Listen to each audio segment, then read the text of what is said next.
Hey, everybody. Welcome to Game Mess Mornings, brought to you by MSI with me, Jeff Grubb, your host from giantbomb.com. Thank you for tuning in. In this episode, we're going to be talking about why the number 7 might be extremely important to the next Nintendo Direct and how Silksong's difficulty is leading to crash outs. It's going to be a good one because we have Rachel Kaser on the show.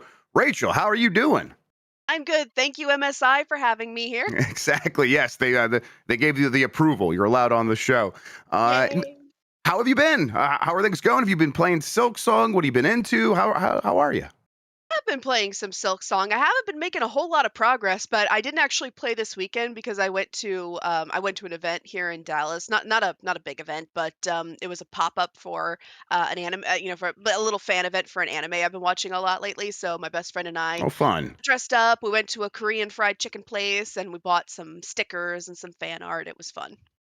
That sounds like a good time. Yeah, we went out this weekend too. I didn't have a lot of time for Silksong. I played really late last night and this morning was kind of it. But yeah, we went Yeah. to the West Side Market in Cleveland. Got some cool stuff. I took the family there. I went to the Joe Hisaishi concert with Mike and his hmm brothers on Friday, and that was a really good time.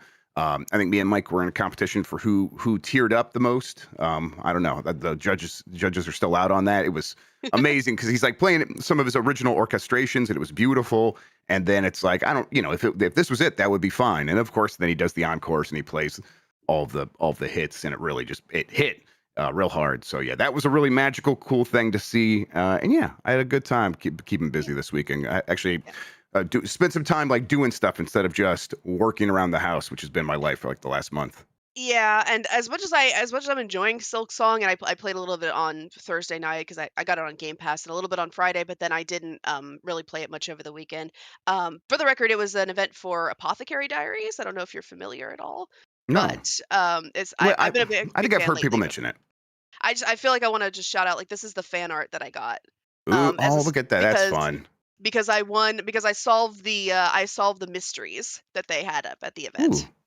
that's So really cool. Are these like official pop-ups? Is that how it works or no, what? it's a fan event. It was organized by a fan group in North Texas, so it wasn't official, but we had a lot of local artists in promoting their selling their fan art and their fan merch. So that was fun. That It was nice being around a lot of other weebs for a day.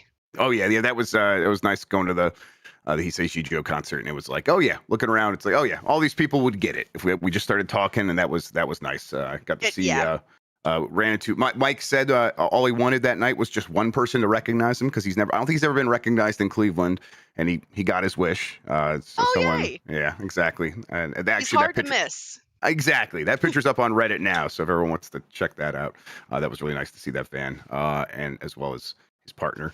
All right, you know what though? We should do the show. We should get on with it, and we should Oh yeah, explain that's right. ourselves. We are Giant Bomb. You can go to giantbomb.com/join. Become a premium member if you like what we do here. We really appreciate everyone who has come through and supports us, and really supports us in any way. But it's meant a lot to see all of the support through that premium service. That's giantbomb.com/join. Gets you ad-free episodes, gets you some goodies. Last week it was bonus voicemail and the Q&A, which is up now, I believe, or at least it'll be up this week. You should be able to hear it on the premium feed there. As far as this show goes, most weekdays I, Jeff Grubb, will help piece your gaming life back together. That includes breaking news and maybe even some of our own original reporting. For all these topics, I'll get the input of a bona fide expert who will make me look smart. If you are watching live on Twitch, welcome. You can always listen to the show later on podcast feeds by searching for Game Mess Mornings or find the RSS feed on giantbomb.com. You can also catch the show later with chapters and timestamps on YouTube. Hello, YouTube. All right, we have a lot to get Hi, into, so YouTube. let's start the morning mess with a rumor that Soul Calibur 7 is being teased for the next Nintendo Direct. This is from Alex Hopley at Game Reactor. Not only is the rumor mill churning out reports of an upcoming Nintendo Direct, but we should also expect the grand return of a fighting franchise whenever Nintendo does decide to put on a new presentation. According to recent speculation, Soul Calibur 7 could be revealed at the show.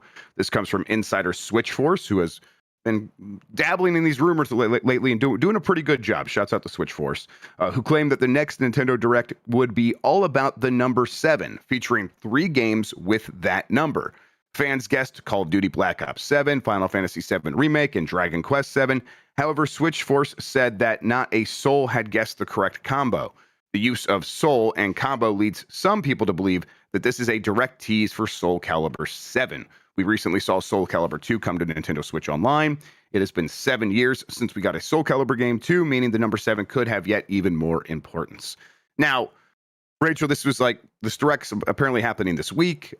Lots of reasons to start speculating, especially once they announced it and kind of give us an idea of like what kind of direct it's going to be. Like we're assuming it's a big boy general direct with all of the news that we've been waiting for. Yeah. Metroid Prime 4's release date, this, that, other games that we don't even know about coming from Nintendo maybe early next year will be in this direct. We don't know that. We're still very much at the point where we're speculating what kind of direct this could even be. But once they do, we can kind of start dialing in expectations. For now, this is fun to go on. This idea of there will be 3 games that somehow relate to the number 7. He did say that it's not Professor Layton 7. I guess that would be the 7th Professor Layton. And it's not Call of Duty. Are we on the 7th? I guess so. I don't keep track of that stuff. I would have no idea until someone said that, but I guess that's the general consensus is that we're on the 7th Professor Layton. Regardless, Switchforce is saying that's not one of the 7s. And then Black Ops 7, Call of Duty Black Ops 7, also not one of these 7 games, apparently. Yeah, So, I don't see Call of Duty Black Ops 7 having a big presence at a Nintendo Direct. Like maybe yeah, a mention, but not I mean, a big it's showcase title. when the next like real Call of Duty hits a Switch, both companies will make a big deal out of it, Activision and Nintendo. I think the rumor is that's still not happening yet, but we'll see. Whatever. Either way, apparently that's not one of the 7. So when you hear that, other than Soul Calibur 7, we could talk about that here in a second. What else do you think would be in that trio? My first thought would be something from like the next Final Fantasy 7 installment. That's my first thought. That's the first 7 that comes to mind there. Final Fantasy 7 Integrate's not even on Switch yet, and it's confirmed to be coming to Switch 2. It's going to get a release date. That's got to be one of them, right? That's got to be one of them. I don't know. I mean, the way they're talking like, oh, 7's going to be a big important number. It makes me think like it's going to be like a big showcase reveal. And if they I wanted to agree. just say that, they would just say that. But then again, if it's not a big boy direct, which it might not be, we don't know for sure if it's a big boy direct. If it's not a big boy direct, then yeah, Final Fantasy 7 Integrate coming to Switch 2 would be a reasonably big announcement. So I don't know. I'm having trouble calibrating my expectations here. Yeah, so yeah, I've written down some 7s, and real quick, apparently Switchforce is also saying it's not Soul Calibur 7, which I was going to get to as well. Like as much as I would like to see that. I just don't know. And I think it's fair to be like Soul Calibur 2 is just on NSO. Maybe there's a relationship there, so we're going to get Soul Calibur 7. Yeah. To me, that didn't feel like the right place to debut Soul Calibur 7 at a Nintendo Direct, but maybe I'm wrong. Either way, I did write down some games it could be. Let's see here. Resident Evil 7, like that one, like, because we think that they're going to be bringing Village to Switch 2. Honestly, I can't keep track of all the stuff we talked about with Resident Evil, but that's where my gut so goes. Much Resident Evil. Exactly. Right now. And like in terms of it coming to like, I think Resident Evil 9 might come to Switch 2 is one of the rumors we read on this show recently. Yeah. Maybe they're like, as part of that, let's get 7 and Village out on there, and we'll start with 7, and that'll happen here. I think that's possible, but I don't know if that just feels right for this. What do you think? Yeah, I mean, I guess it could. Again, that doesn't really seem like it would be worthy of like a big showcase thing and unless it were one of those, like, apparently Capcom's getting very cheeky with us lately, so unless they're like, but Resident Evil 7 coming to Switch 2, oh, that's it. Oh, Resident Evil 9 coming to Switch 2 as well. You didn't expect that, did you? And just Capcom being as Capcom's being lately. I don't know what's wrong with them. They're being very weird. They're in their cheeky era right now, so I wouldn't be surprised if that leads into maybe a bigger Resident Evil on Switch announcement. Yes, I'm with you. We talked about Final Fantasy, Dragon Quest 7 remake. This is something a lot of people are guessing now. That would be fun. Yes, I'm like trying to remember this one as well. I believe that Jason Schreier had mentioned this game somewhere before as this is happening, and if it's happening and Square Enix wants to talk about it, the right place to talk about this game is definitely a Nintendo Direct. That is like where it's a shoo-in. it's where its biscuit would be buttered best, right? Like it's like you come on this thing, Exactly. and this audience is gonna be very excited about that. Whereas, yeah, there would be some excitement on PlayStation, but that stuff will filter over from the direct in a real big Yeah. way. And if it's like one of the marquee announcements at a direct, that can really help it pop off. So I'm expecting that one. You agree with that? You were saying? Yeah, I think that would be an awesome and considering Square Enix, I think, is trying to be a bit more strategic about where it puts out, its announcements for its title. I mean, it's more strategic in general about what it does with its announcements. If Dragon Quest VII Remake is already in the works, then yeah, Nintendo Direct, best place to announce it. It'll find its people there. It'll find even the new audience. It'll find the most new people there, especially especially if it's coming to Switch 2. Then it would definitely be that would be it would almost have like a free reign on Switch 2 as a sort of like, hey, here's this great new Yeah. Dragon Quest game to play when, we don't have anything, we don't have a new Dragon Quest game on Switch 2 right now. Yeah. Then maybe a port of Yakuza 7 like a dragon. RGG has been putting a lot of stuff out on Switch and Switch 2. I thought that was already Kiwami. on Switch. If it is, it's cloud version, right? Is it like the Okay, yeah. full version? I It would. might be. Hold on, let me look this up. Yeah. I Feel could be free to check wrong, but that. that was one of the Um, things that I thought was already on. I know, like a lot of them are like Yakuza 0 launched with the Switch 2. 1 and 2, Kiwami 1 and 2 are on there or are launching soon.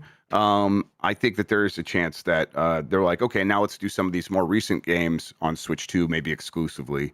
And because I don't think Infinite Wealth is on Switch in any way. So it's like maybe do 7, then do Infinite Wealth. I don't know. Will you find anything? The first thing that comes up is a post saying that the producer says porting the games to Switch would negatively impact the series brand. Ooh, that's a little harsh. I bet they You have put it on changed their Luna, but opinion. you didn't. You put it on Yeah, Luna, but you didn't wow. put it on Switch. Real gamers know about Amazon Luna. That's where the big dogs play. I think is its motto Yeah, over there. I but it wonder. is not. It is not on Switch. Oh, I've discovered this. I was mistaken. I wonder what percentage of this audience has used Luna. Honestly, I wonder what percentage of this audience has heard of Amazon Luna. Anyone out there know what Luna is? I barely do. All right, last thing I wrote down here. Killer 7? Well, maybe they port. Maybe Killer That is a 7 deep launches. cut. That could be on the GameCube NSO like mature app or something. Launch that and Eternal Darkness side by side.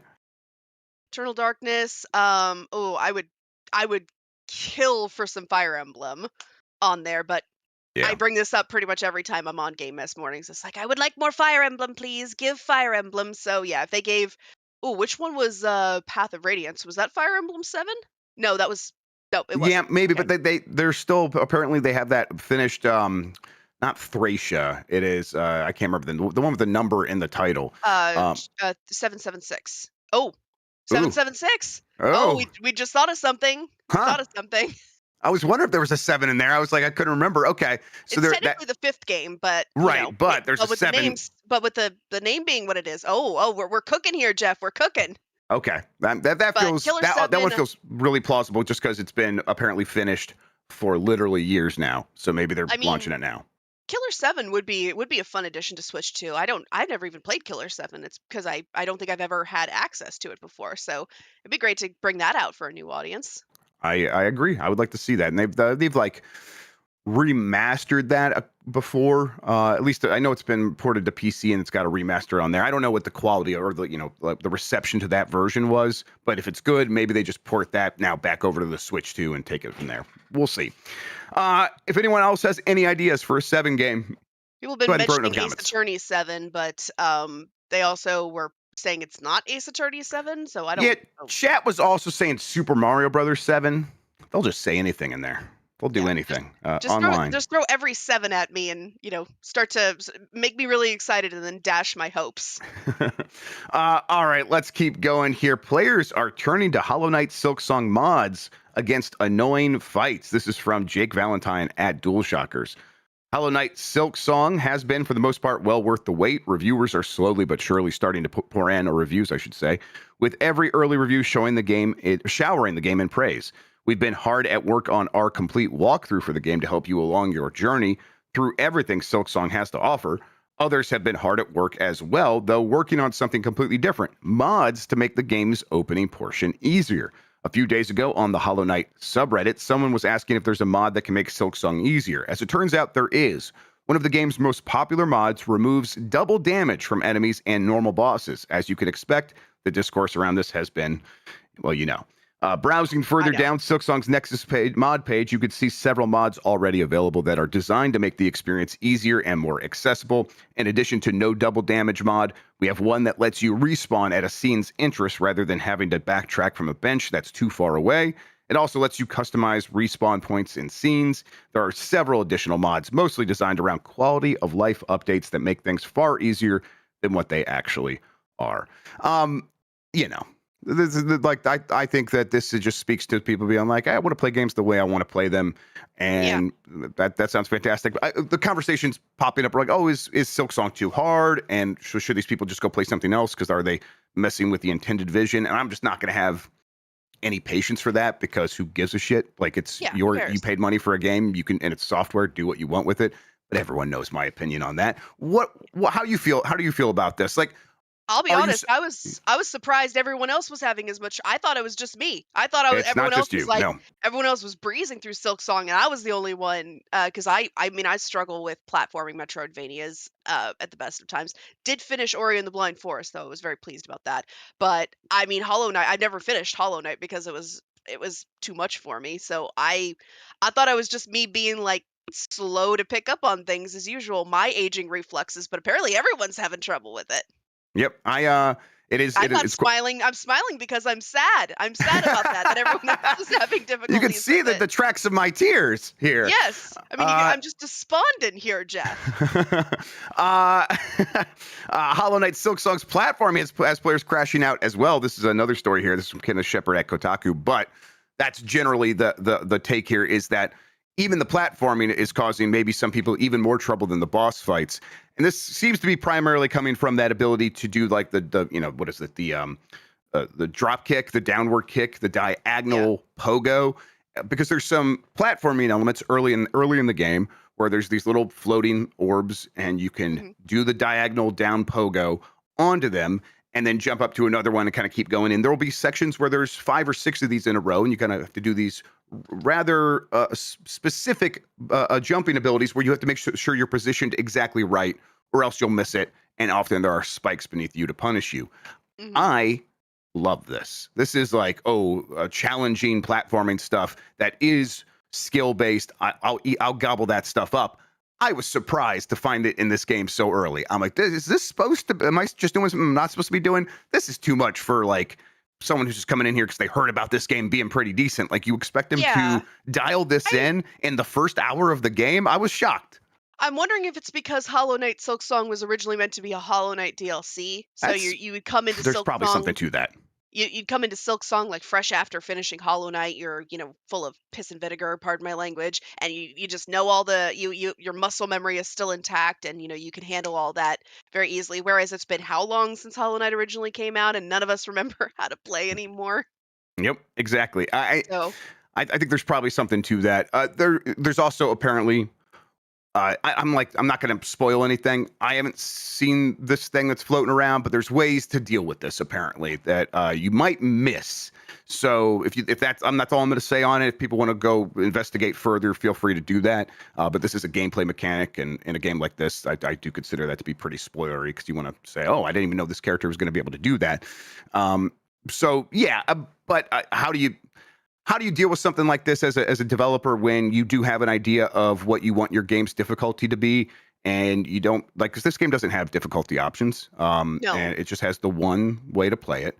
And for me, I'm always like, the way Celeste does it is perfect. You don't need difficulty options. You need accessibility options and a one bounce off of spikes and the difficult or the accessibility options. Just turn that on, let people bounce off the spikes so they can try again, feel a little bit less punished. I think that should be there. The one thing that really gets me about this conversation, Rachel, is when people are like, well, you can't ask the developer to change their difficulty setting if that's their creative vision. I'm like, what the fuck are you talking about? We complain about everything else about games constantly. This is the one thing we can't complain about. What are you talking about? Of course we can. It's called criticism. We're going to Yeah. criticize that this is your creative vision. I disagree. I think there's a better way of doing it. We're all allowed to There's say nothing's that. above criticism. Yeah. It's I Drives mean, me crazy. yeah, and I mean, all you have to do is like turn the prism a little bit, and all of a sudden it's like, ooh, hardness is their the difficulty is their artistic vision. It becomes it's poorly designed platforming. You Yeah, know, it's yeah, right. it's the Yeah, same it take. could be. It's Yes. yeah, it's Yeah. same thing, different angle. And I I I yes, kind and of wonder how much, of this criticism is because a lot of people were, either they didn't finish Hollow Knight like me, or they, never got into it in the first place, but then they saw all the hype for Silksong. This like oh, this for is the greatest sure. indie game that we're never going to get. They keep delaying it. It's never going to come out. It finally come out. Everybody is blowing the roof off the joint, and everyone says, "Well, this must be the greatest game to ever in the history of games. I'll try it out." And It's it's a catching them off Hollow Knight guard. DLC, Yep. that they don't have the muscle memory for, they have it or they've lost the muscle memory for, and all of a sudden it's just, they and they're like, "Well, what is this? This isn't fun." And, like, "Hey, Team Cherry, this isn't fun." And, other people are like, "Don't you dare talk to Team Cherry that way." And I'm like, Right. "They can't delay Silk Song more. It's okay. You're already We can playing it. yell at them a little bit now." Just go play it. Yeah, exactly. It's Yeah. there if this is the game you want and exactly the way you want it, which in a lot of ways for me it is. Like I would not mess with anything. This is the game the way I would play it, but I am as I'm doing it consistently surprised that this is the game that people have been waiting forever for, and if or that they heard about, like you're saying, that person specifically getting caught up in the hype, dropping the $20, trying this out and being like, this is not a kind of game I've really played much before, but the most wishlisted game on Steam, I should check it out. And Yeah. then running into those platforming sections, I would, Yeah. listen, if this is the game you want to make, go for it. But I think there's going to be people who are like, I'm going to maybe go out there and actually find those mods and see if I can adjust this game for my own play Yeah. style.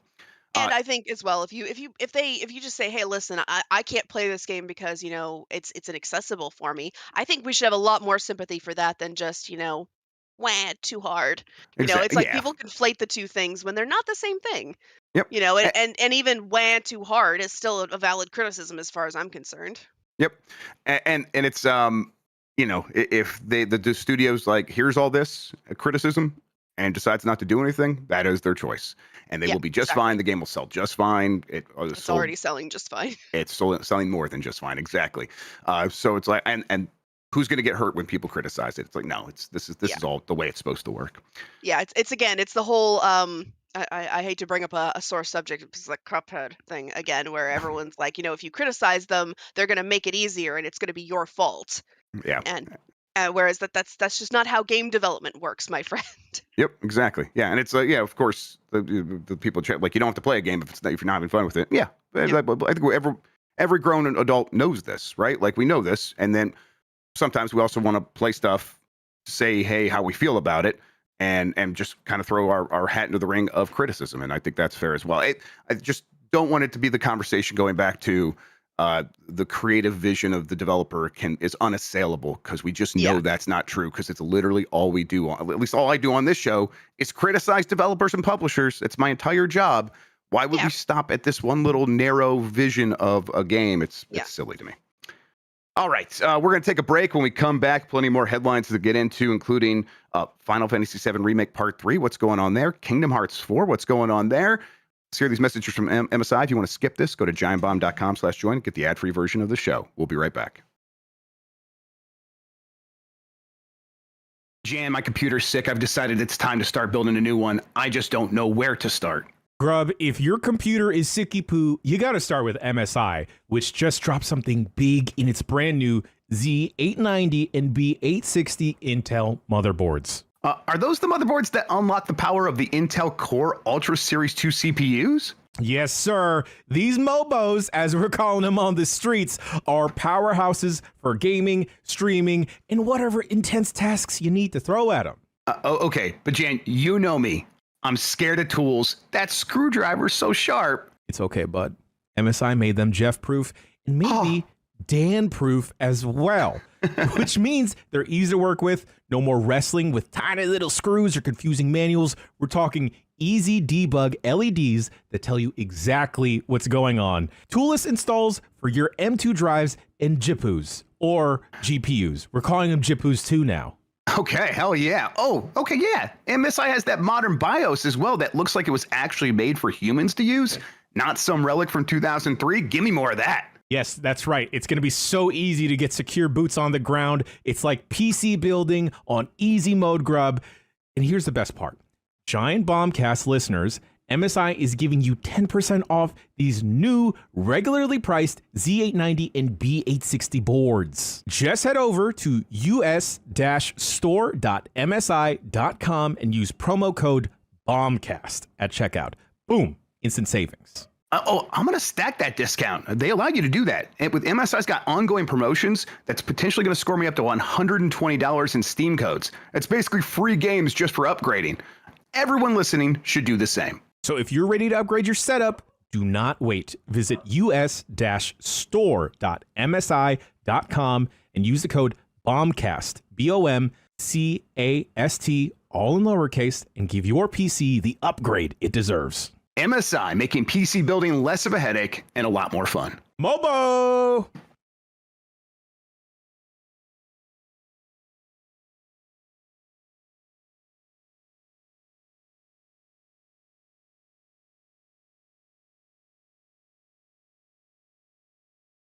We're back. It's Game Mess Mornings. I'm Jeff Grubb. That's Rachel Kaser. Let's get back into the headlines. I'm punching the air. You can't see that if you're listening to the audio version, but I'm showing it who's boss. All right, let's do this. Final Fantasy VII Remake Part 3, whatever they're going to end up calling it, and Kingdom Hearts 4 are both, quote, making great progress, according to Tetsuya Nomura. This is from Hayes Matson at CGM. Development of both Final Fantasy VII Remake Part 3 and Kingdom Hearts 4 is apparently making steady progress, according to Tetsuya Nomura, who serves as creative director on both projects. Nomura's comments come the second anniversary news stream, or during the second anniversary news stream for the mobile game Final Fantasy VII Ever Crisis, and that's this is translated by someone on Twitter. Toriyama supposedly said we will have news around the second anniversary of Final Fantasy VII Ever Crisis. We are making great progress on the game, and apparently that's the news here. But he gave a little bit more. But we are indeed making a lot of progress with the game. We already have decided when we will make the announcement as well, and we will stick to that time schedule. So don't worry, but please wait for it, Nomura says. On that same note, I've seen a lot of comments on Kingdom Hearts 4. We are making great strides in going according to schedule. At the moment, we don't have any idea of a release window or even a release year for either game. But members of the Final Fantasy VII team have previously been vocal about how keeping the same development team helped tremendously when working on Rebirth. That's why Rebirth was able to happen so much quicker than the original remake game. And they're trying to keep that kind of that same pace for this next one. How are you feeling about these two games? When are you expecting to hear about Final Fantasy VII Remake Part 3 and Kingdom Hearts 4? I mean, I was kind of expecting to hear about Remake Part 3, whatever, reunion, whatever we're going to Whatever they call it, yep. I was kind of expecting to hear about Part 3 already, if only like maybe a new like trailer or a new maybe a new dev video or something like that. But I guess we didn't. This would not fit the timeline based on previous parts of this trilogy. So yeah, I guess it doesn't surprise me that like, yep, everything's going great, everything's going according to schedule. So I mean, I'll be honest, this doesn't bother me. This doesn't surprise me that much, especially considering what's been going on at Square Enix. I guess it doesn't surprise me that maybe they're not ready with they're not ready to roll out the red carpet for either game yet. I honestly was not expecting to hear about Kingdom Hearts 4 for quite some time. Right. Because I honestly think they announced that game a little too early to try to start building up the hype cycle with, cinematic trailer. And when was that announcement? It was like several years ago now, right? That was a long time ago. Yeah. Actually, let me look that up. It wasn't even that long after Kingdom Hearts 3 came out. It's like closer to that than it is to today, right? I think that's Right. what 2022. Sheesh, is what someone in chat is guessing. That sounds about right to me. 2022. Yeah. 2022. Okay, so I mean, I agree with you about Kingdom Hearts 4. That I still expect it to take quite some time before we really hear about that game, and yet it's already been 3 years. Going to be 4 here very soon since they started talking about it. But that's just the way those go sometime. I think that you nailed it. They announced that one very early on in whatever development cycle they're on for that game. Final Fantasy VII Remake Part 3, that could, you're right, that could drop at any minute. We could like he's saying Yeah. they've already decided the schedule. That means they probably are talking about as early as Tokyo Game Show. I don't know if Square Enix has a presence there. I've not looked into that. Or, by the Game Awards. Like that. I was thinking the that's Game Awards. Game Yeah, 'cause Awards that's sounds where we more first plausible. that's where we first saw the trailer for the original remake trailer, right? Was at the Yes. Game Awards. So That it wouldn't sounds right. surprise me. I think it was the Game Awards. I wouldn't be surprised if they're waiting until the big end of the year trailer showcase to be like, here's Final Fantasy VII Remake Part 3. Yep. It's coming late next year, early 2027, whatever. And 2027 would not surprise me, honestly, because I don't. Isn't Square Enix sort of like trying to consolidate a little bit and not have so many projects out there? That's right. So I That's wouldn't what be I think what they surprised if said was that they wanted bigger projects and fewer projects. That sort Yeah. of mantra we've heard from some other publishers. Square Enix said that in the last couple of years, like the last year, remember I should that. say. Yes. Yeah, it wouldn't surprise me if they were just sort of putting all their chips on Final Fantasy VII Remake Part 3, and then once that's out, then they're going to move all the chips over to Kingdom Hearts Part 4. Right. And I think they feel comfortable doing that because they have a strategy that does shift things up. So it's like if Final Fantasy VII and then Final Fantasy VII Remake, Part 2 was Rebirth. If those disappointed in any way, I think Square Enix is fully in the camp of it's because we locked things down to PlayStation. This go around, we're going to launch it everywhere at the same time, including PC and Switch 2. So we think that that's going to really change things and make the game a much bigger deal and help us get the sales numbers that we're craving for these games. I think that they're probably closer to right than wrong on that, but who knows if they actually end up being satisfied, whatever. But that's kind of, regardless, that's aside the point. The point here is that they are going to put all their effort into Final Fantasy VII Remake Part 3 because they think it'll do much better because of the Switch and PC and PlayStation launching at the same time, maybe even Xbox. And then you're right. Yeah. They can focus on Kingdom Hearts at that point and all these smaller side projects that were probably not too distracting because they weren't Nomura teams, but still those resources are going to go into those projects. So maybe we get Kingdom Hearts 4 even faster than we're thinking, but I doubt they're going to want to rush that. No, I think it's going to be a long time before we hear about Kingdom Hearts. Like, I would not have anyone hold their breath on that. VII Studio is hiring for a new multiplayer game following live service game cancellation. This is from Shahir Saeed at Tech for Gamers. VII Studio is perhaps the most underrated developer under PlayStation, repeatedly held back from reaching its true potential. It's been 6 years since Days Gone was released, and since then, the studio's portfolio has stagnated. Over the past 6 years, the developer has worked on multiple unannounced projects, all of which were subsequently canceled. Now, Tech for Gamers has spotted that they've moved on to another new multiplayer project as they're hiring a creative director for the game. Why it matters? While fans yearn for a Days Gone sequel, VII Studio and PlayStation have other plans. All these cancellations in the past were sufficient proof that the developer intended to make a single-player game. Details on VII Studio's next major blah, blah, blah. Either way, there was a job listing, says for says a creative director, multiplayer game. I don't know. Do you think that that's going to be under the live service initiative still, and they canceled a live service game to make another live service game, or when you hear multiplayer game, do you think that could mean something different?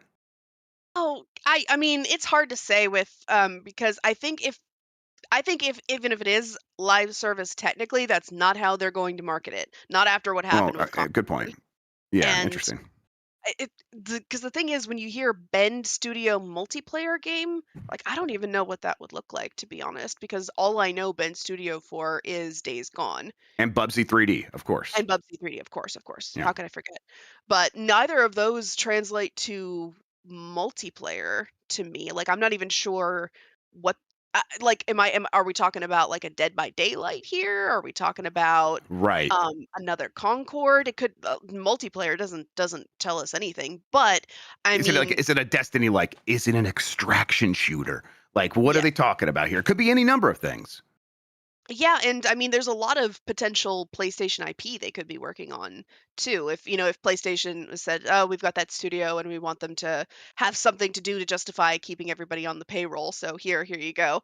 But it sounded more dismissive than I meant for it to. But that's my impression of the PlayStation higher ups Yeah, talking to Ben Studio. part of me is like, they probably can't mean like, what's the studio that makes Heavenly Sword and Hellblade? Um, Uh, Ninja Theory. Ninja Theory. You're right. Do you remember what their multiplayer game was called in the early days of? Was it this generation? Jesus, it might have been. In the early days of the Xbox Series X, it was like some like MOBA light sort of online multiplayer game, and it played just fine. Bleeding Edge, thank you, Turbo Sean.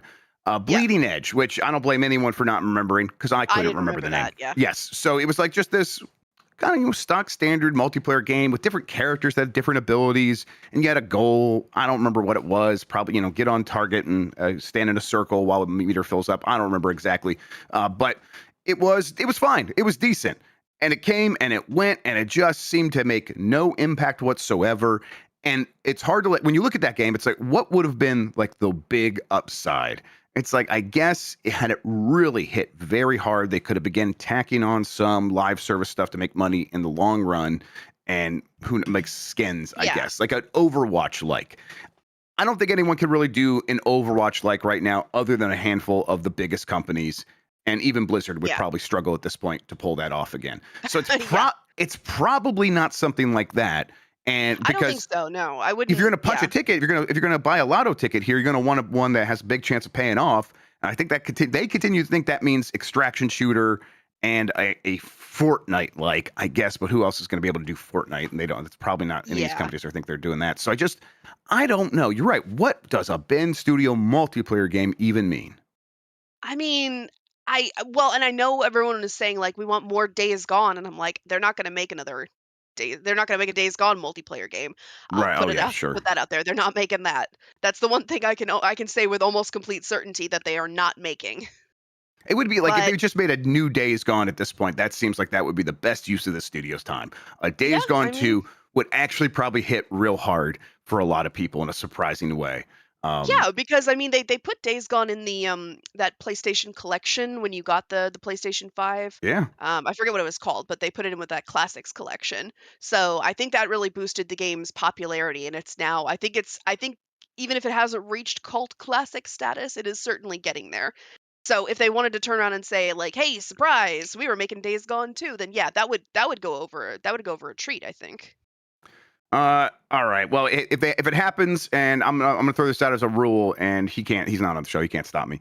If Sean doesn't complete Days Sean by the time a Days Gone 2 were to get announced, probably not gonna happen. So you're probably safe, Sean. You have to play both completely. You have to finish both games. All right, so let's keep going here. Guy who tried to fight Nintendo piracy lawsuit without a lawyer will now pay $2 million. Surprise. This is from John Walker at Kotaku. Nintendo's war against modders and ROM distributors has seen some brutal takedowns over the years, dishing out extraordinary punishments against those who would make it possible for people to play pirated Nintendo games. The latest to fall afoul of the Japanese behemoth is Ryan Daly, who for the longest time looked like he was attempting an incredibly optimistic and clearly naive attempt to fight back. That's over now, as the MiG Switch modder has settled for $2 million and an agreement to never touch a mod again in his life. Holy shit. Ryan Homebrew... okay, sorry, his nickname here got me. Ryan, the Homebrew Homie Daly, had run Modded Hardware, a site that sold modded Switches, able to install homebrew or pirated versions of Switch games, and sold the tools with which others could do the same. This is the MiG Switch, little kind of R4 card style thing that you might have had for your DS. Enables you to play ROMs off the card. It worked in some archaic ways. It wasn't perfect, but people were buying this thing. And then they were putting in their Switch 2s, and their Switch 2s were getting I don't know if they were getting bricked, but they were definitely getting blocked from online. So Nintendo was immediately going after these things. But Ryan Daly here, the homebrew homie, tried to represent himself in this fight against Nintendo. And how'd that go for him? $2 million is how it went. And away from him, actually. Always a tough thing. I'm sympathized because I play pirated games, but they're older pirated games, and I do have my own personal line, but I don't sit in judgment of anyone who does anything and is like a kid, doesn't have any money, and makes their decisions to do things how they want, and yet don't violate Nintendo's IP for any of their games that are ongoing concerns. They will come for you. They are litigious. This is the company that will send their lawyers. The Nintendo ninjas are real. You just got to avoid this. You got to find some other scheme to run And the homebrew homie, I promise you we'll have your back if you built some other way that had anything to do with any other company. We'll pick up that as well. I know that the dollars involved with providing this for a Nintendo console are massive, but just don't fall prey to it because there's no getting around the Nintendo police force coming after you, right? I mean, I want to be I want to be like not on the side of big corpo here, but on the other hand, it's like, well, what did you expect them to do, homebrew homie? What you say that I hear a D&D term. I've been playing too much D&D lately, so. Mm-hmm. But yeah, what did you expect? It falls under the heading of what did you expect to happen? And I don't know. Honestly, I think $2 million. I think is getting off a little light there. Yeah, a lot So of these people that have been have run afoul of Nintendo before have ended up paying quite a lot of money. So, yeah, yep, and I mean, I kind of understand if maybe he was trying to like maybe set some kind of a legal precedent, but if you're not a lawyer and you don't have a right. lawyer who's backing your play there, I think that can be that can definitely be difficult. And I don't think he set any kind of a legal precedent for the the people who No, it's a Nintendo are settlement, right? invariably Yeah. going to go after next. Yeah, it's a settlement, so there will be no precedent involved here. There was no ruling. This was a deal between him and Nintendo, because otherwise it would have been a lot worse, which is the outcome that I think everyone on both sides would have wanted in this case, because Nintendo doesn't want the ruling to be figured out in this situation. They want it to continue to be nebulous because they can do a lot more threatening stuff if the ruling is nebulous. They can maybe Yeah. overreach and be like, we don't really know. This has not been settled, which is a lot the case for a lot of these issues. I know there's some precedents in some incidences when it involves emulation in other areas, but Nintendo would fight that stuff fresh, and they don't want that stuff to be solidified yet because they can do a lot in the nebulous areas. And then on the other side, no one wants the precedent to be set by the guy representing himself. They would want real lawyers actually going, and even then, no one's been able to put up the money to fight that fight. No one's willing to do it yet. So Honestly, yeah. I look at this story, I'm like, what were I almost want there to be like a sort of rhyme or reason to what he was doing, but I can't see one other than I'm gonna fight the good fight against Big Corpo, and that didn't, you don't have the money or the training to fight Big Corpo, buddy. Yep. Yeah. They the system's set up for the people that know how to play the system, and that's not us. All right, let's keep going here. We have a story to tell. That's a quote from Machine Games talking about the Wolfenstein trilogy, which they claim is yet to be finished. This is from Chris Scullion at VGC. The studio head of Machine Games says it's not finished yet with the Wolfenstein story and would like to make another entry in the series. The Swedish studio recently developed Indiana Jones and the Great Circle, but before that, it was mainly focused on the Wolfenstein series of first-person shooters. This included two main entries, Wolfenstein The New Order and Wolfenstein 2 The New Colossus, as well as a prequel and a spin-off and a VR experience. However, in the latest installment of a no-clip documentary, shouts out to Danny, he did a whole thing on Wolfenstein. People should go check it out. A series about the history of machine games. That's what the documentary is about. Co-founder and studio head Jerk Gustafsson said the studio always planned a main trilogy of games, meaning a third title remains undeveloped. The first game is very much about protagonist BJ and how obviously he understands that the Nazis have won the war, but it's also a very personal journey for him. But at the same time, he meets Anya. He starts to see that there are other things at play as well, not only fighting Nazis. And then moving into New Colossus, then we move into a wider group of people around you being part of the resistance, something bigger and something also like a family to you. But at the same time, you're also preparing to start maybe your own family. I think this is important to say because we have always seen this as a trilogy. So that journey for BJ, even during those first weeks at id Software when we mapped out New Order, we still had the plan for at least that character. What will happen in the second one, and then what will happen in the third one. I think it's important to say because at least I hope that we're not done with Wolfenstein yet. We have a story to tell. I am a huge Wolfenstein fan. It's one of my Didn't know that about you, Tom King. Yeah, it's one of those things where they really just tap into something that it's truthful. I told the story like we were doing a game of the year one year, and I was telling Dean like, oh, the story, it's out this year, it's out 2016, and yet it's basically telling us all the stuff that's happening right now. And he's like, well, yeah, they wrote this even before this stuff was happening, so it's not really related. I'm like, no, that's what makes it even more special because they just wrote like truth, and it turned out to be exactly what happened because they have their finger on the pulse of bigotry and fascism and authoritarianism. And I wanted to see that trilogy finished. And then I'm a huge Indiana Jones fan as well. So I was like, okay, this is okay. I just hope one day they'll go back to 3. I had lost hope though. I was like, you know what? Indiana Jones seems like it did pretty well. They'll do that for a while. It's very unlikely that they're going to finish out that Wolfenstein trilogy. Hearing this, do you think it's safe for me to get my hopes back up, or do you think this is something that this is not a nice thing to say, but it doesn't necessarily mean we're going to get that third game? Hey, honestly, I think it's good to get your hopes up a little bit because I mean they did just make a game that did really well for Microsoft. So I think I think if somebody loosened the leash a little bit and maybe gave them maybe threw a little bit of money their way, I think Machine Games would probably say like, yeah, we would love to play Wolfenstein. We would love to go back work with id Software and make another Wolfenstein game. I think um honestly I think like what happened with what was it? Youngblood. I think that kind of put people off of it a little bit. So I think they might have to build back Yep, up definitely. a little bit of goodwill. But I don't know. I honestly think I mean my hopes are up now Yep. because I do remember that there was more story to tell. I if I'm remembering correctly, New Colossus kind of ended on a, you know, the Nazis are still out there. BJ's still got more work to do. Yeah, Hitler's not turned into Mecha Hitler, and you haven't killed Mecha Hitler yet. That's Yeah, definitely like we that's haven't always been killed like Mecha Hitler, and yes. then it is not over. Exactly. And that's really always been the dream. It's just seeing this Wolfenstein trilogy through to the conclusion where you kill Mecha Hitler. And Hitler showed up in that second game, and it was an incredible scene. It's like, oh my God, like they really are building it in such a way where like Mecha Hitler kind of even makes sense in some ways. Um, I and love so that. Yeah, it was. yeah, I love New Colossus, and I'm thinking id Software is doing pretty well, bringing back and like reviving its oldest franchises. We just got a new Doom game this year, so I feel it would actually make sense for them to say, you know what, maybe we need to bring back Wolfenstein. Maybe it's the time. I really hope so. We'll see. I'm gonna allow optimism this time. Okay, that's what I like to hear. I'm going to choose to believe. We'll see what happens with that. In the Keep hope meantime, alive.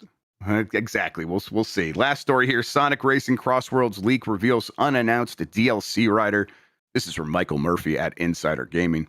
Sonic Racing Crossworlds may have spoiled a new DLC rider by accident. If the leak is true, the upcoming racing title, which sees Sonic and friends compete in high-octane races, is one that fans are excited to play, with the open beta ending last weekend and a demo on the way. Its September 22nd, 2025 release can't come soon enough. Unfortunately, a new leak may have ruined a surprise for a famous Sega character after being free DLC. According to a Reddit post on the official r/Sonic the Hedgehog page, user AnySkill6710 found a pre-order case for Sonic Racing Crossworlds in New Zealand. On the back of the box art were models of the free DLC characters, like a Dragon's Ichiban Kasuga and Persona 5's Joker. However, one character was on there that hasn't been announced yet. Knights from Nights into Dreams. Even more so, many fans believe the character model is new, given the lighting and design. Interestingly enough, a recent Sonic Racing Crossworlds-based episode of Sega's Tales Tubes web series showed off a Knights-inspired vehicle. Still, the leak is not official, so take it with a grain of salt.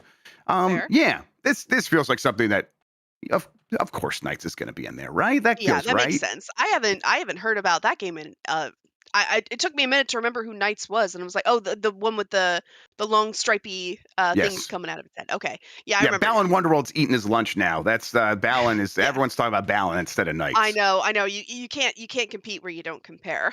hmm do you think that like they could bring back a new Knights game, or is this just something they do for the racing game? Because I lean I think towards this that. is Yeah, I think this is just for the racing game. But hey, there's nothing wrong with that. There's nothing with bringing back in an IP because I mean I think in this day and age, like when games cost so much to make, I think fully making a new Knights game would probably they're looking at that like that is not worth the money. But if you want to revive interest in the franchise, that's how you do it. You bring back the character in a racing game as a DLC, and people younger gamers will say, "Oh, who's that racing alongside Sonic?" And then they can be educated. That'd be fun. Actually, that's a good way to do that. All right, that does it for the headlines. We should get to the poll question. There is a new poll question for this week. We did the Bomb 12 at the end of last week. Everyone should go check that out. I'm going to get the blog post up today. Me and Mike had to run to that concert, so I didn't have any time to clean up the Bomb 12 stuff for last week. So that blog post will go up today. It will feature a link where you can tell us what game you're playing this week. We'll get the results on Friday, of course. Looking forward to doing that. In the meantime, though, we have the new poll question. Are you having issues with Hollow Knight Silksong's difficulty? Yes, it's too hard. Yes, but that's fine. No, I got good. Or no, I haven't played this video game. Those are your options. We'll get the results on Game Mess Mornings here on Giant Bomb tomorrow. Speaking of Giant Bomb, we will have Mitch owning Mondays today. I believe, yeah, we should be able to do a Monday morning mist with Mitch, where he's going to be playing some more Riven. Looking forward to that. I think we're really getting into Riven. Sounds like we might be wrapping it up soon. Like, I had no idea kind of like where we were. I was still like, have we even gotten to the real puzzles yet? And it's like, turns out these big meta, like an island spanning puzzles are the real puzzles to the game. Yep. And that's I've been watching cool. you play some of that. It's been very nostalgic because I played the Riven remake, but I mean, I'm still flashing back to like when I first played Riven back when I was a wee little PC gamer, and I just played Myst for the first time, and I moved on to Riven, and I needed my mom's help to play the puzzles. It definitely seems like a game where you go, Mom, I don't get it. Like, there's a lot of weird puzzles in there, and apparently they have really simplified some of them. Like this marble puzzle we're doing was impossible, I guess, in the original game. It seemed insane to me. And then Mega Man tonight, Monday evening gaming at Mike's at night. Excuse me. He'll decide what he's going to play. Check that out. That'll be 8 p.m. Eastern time. Hop in for that. All right. You know what? Before we get out of here, Rachel Kaser, why don't you tell people where they can find you on the internet, what you have going on, and all of that good stuff? Okay, well, you can find me primarily on Blue Sky and TikTok under my name, and on my personal channel on TikTok, I am doing gaming news shows. I am catching up because I was sick for a while there. I couldn't even catch up over the weekend because I was telling Jeff I had a horrible migraine when I wasn't out at my pop-up event. So I'm running a little behind, but I'm working on getting caught up. And I also just launched the GamesBeat TikTok channel where we're going to start talking about gaming news. I'm going to try to post some interview clips as well, and also a show where we talk about new releases. Every new release, all the new releases out there. Hi, Mike. Good to see you again. Long time no see. But I'm picking up. I'm doing the GB Daily newsletter as well. So if you can sign up for GamesBeat and it is free, and you can also you can read our stuff over on gamesbeat.com where you can get caught up on all of the gaming business news. Yep, that is fantastic. I'm glad you guys are still kicking over there. Really love seeing GameSpeed stuff. Although I need to get a membership so I can read some of my old stuff. I keep looking. I'm like, well, this is paywalled now. I got to get in there. So I'm gonna steal you just some get of that from you. you can get a free membership. Oh, that'll do it. Okay, I already have one. I could just log in. Only the GB Max articles are behind like the super paywall. Gotcha. And the newsletters are locked behind the paywall as well. But if you just want to read GamesBeat stuff, I thought it that's was signed free. in. I must have been logged out. That must have been it. Okay, excellent. Well, should cool. be just DM me or text me if you need help with it. I'll help you. Yeah, I'll need some tech support. Sounds good. Rachel, thank you so much for hanging out with me today and talking about video games. I really appreciate it. Thank you for having me. Happy watching Monday, and listening. Everyone. Happy Monday. You are the best audience in gaming. Until next time, have a good one. Take care of yourself, and goodbye.